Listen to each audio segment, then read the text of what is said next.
नमस्कार, पांच का प्रहार देख रहे हैं आप। मैं हूं आपके साथ अनामिका पांडे। पांच का प्रहार में आज बात एक बार फिर सीमा की करेंगे, क्योंकि सीमा ने दया याचिका लगाई है और राष्ट्रपति से यह गुहार लगाई है कि उसको भारत में ही रहने दिया जाए, भारत की नागरिकता दी जाए। लेकिन इस पर भारत में कई सवाल उठ रहे हैं। हालांकि सीमा के आस पड़ोस के लोग सीमा का समर्थन कर रहे हैं और ये कह रहे हैं कि सीमा हमारी बहू है। सीमा का समर्थन करते हुए कह रहे हैं कि एटीएस भी पूछताछ कर रही है, कुछ भी नहीं निकला है। फिर किस बात पर आप सीमा पर सवाल खड़े कर रहे हैं? पाकिस्तान की सीमा नेपाल के रास्ते अवैध तरीके से भारत की आई, महाभारत छिड़ गई है और उसके भारत आने का सबसे बड़ा खामियाजा पाकिस्तान में रह रहे हिंदुओं को भुगतना पड़ रहा है।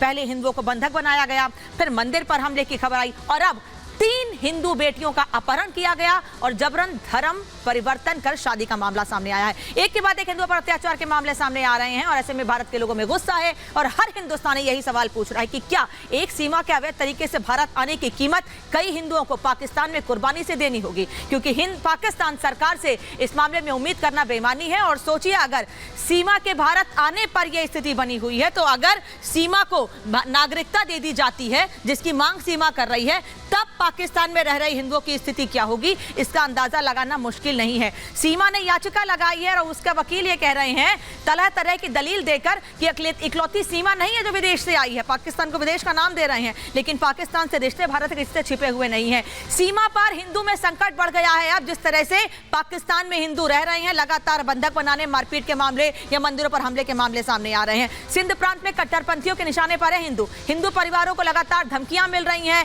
पाकिस्तान छोड़ने तक की धमकियां दी जा रही हैं। कई हिंदू घरों को निशाना बनाया गया है और ऐसे मामले सामने आए हैं जब से सीमा भारत आई है।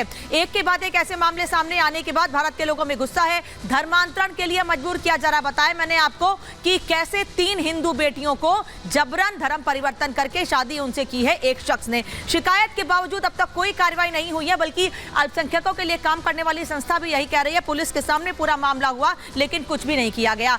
पाकिस्तानी पुलिस इस मामले में कोई भी एक्शन नहीं ले रही है और यही वजह है कि आप पाकिस्तान में रह रहे हिंदू सुरक्षित नहीं है, ऐसा हम कह रहे हैं। और भारत के लोग ये कह रहे हैं कि क्या एक सीमा की कीमत पाकिस्तान में रह रहे सैकड़ों हिंदुओं की जान या उनकी कुर्बानी से देनी होगी? इस रिपोर्ट को देखिए, फिर हम चर्चा को आगे बढ़ाएंगे और जानेंगे कि आखिर भारत के लोग सीमा को लेकर क्या कह रहे हैं और पाकिस्तान में रह रहे हिंदू किस तरह से संकट में हैं।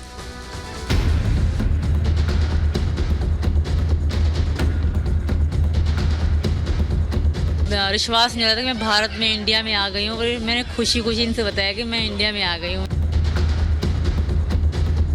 इंडिया में फांसी लगा दें, जेल में डाल दें, पर मुझे पाकिस्तान ना भेजे, वहाँ मेरे लिए जिल्लत पड़ी है। मैं यहाँ बहुत खुश हूँ। सीमा के प्यार ने सरहद पार पाकिस्तानी हिंदुओं की मुश्किलें बढ़ा दी हैं। भारत में सीमा को प्यार मिला, लेकिन पाकिस्तान में हिंदुओं पर अत्याचार बढ़ गया। पहले सिंध प्रांत में मंदिरों को निशाना बनाया गया, हिंदुओं के घरों पर फायरिंग की गई और अब तो अत्याचार की सीमा पार हो गई। सीमा हैदर के भारत आने पर कट्टरपंथी इस कदर बौखलाए कि हिंदुओं को बार बार निशाना बनाने लगे। सिंध प्रांत में 3 सगी बहनों का अपहरण किया, अपहरण कर जबरन धर्मांतरण कराया और तीनों की जबरन शादी करा दी। ये जानकारी पाकिस्तान में अल्पसंख्यकों के अधिकारों के लिए काम करने वाली एक शीर्ष संस्था ने दी है। लेकिन हिंदुओं पर हो रहे लगातार अत्याचार के बावजूद पाकिस्तान की शहबाज सरकार चुप है। कट्टरपंथियों के आगे शहबाज ने घुटने टेक दिए हैं। न पाकिस्तान की सरकार सुन रही है, न ही पुलिस कोई कार्रवाई कर रही है, जिससे अल्पसंख्यक हिंदू बेबस हैं और कट्टरपंथी किस कदर पाकिस्तान में हावी हैं, इसकी कहानी खुद सीमा बार बार बयां करती रही है। सबसे रिक्वेस्ट है, मुझे रहने दो, वहाँ मेरी मौत इंतजार कर रही है, जिल्लत की मौत पाकिस्तान में। जो कट्टरपंथी पाकिस्तान में हिंदुओं पर जुल्म कर रहे हैं, उससे सीमा भी डरी हुई है। वो पाकिस्तान नहीं जाना चाहती, भारत की नागरिकता के लिए गुहार लगा रही है। सचिन मीना की याचिका हमने माननीय महामहिम देश की राष्ट्रपति महोदय के यहाँ लगाई है, जिसमें हमने मांग की है जैसे इस देश में अन्य नागरिकों को समय समय पर नागरिकता दी गई है, इसी तरह से सीमा सचिन को भी, क्योंकि अब वो भारत की नागरिकता की तरफ है। सीमा हैदर ने राष्ट्रपति को 38 पेज की दया याचिका भेजी, जिसमें अपील की कि उसे भारत में ही रहने दिया जाए, भारत की नागरिकता दी जाए। लेकिन एक और उस पर जासूसी का शक गहरा रहा है, तो दूसरी ओर सीमा के भारत आने से पाकिस्तान में हिंदुओं पर संकट बढ़ गया है।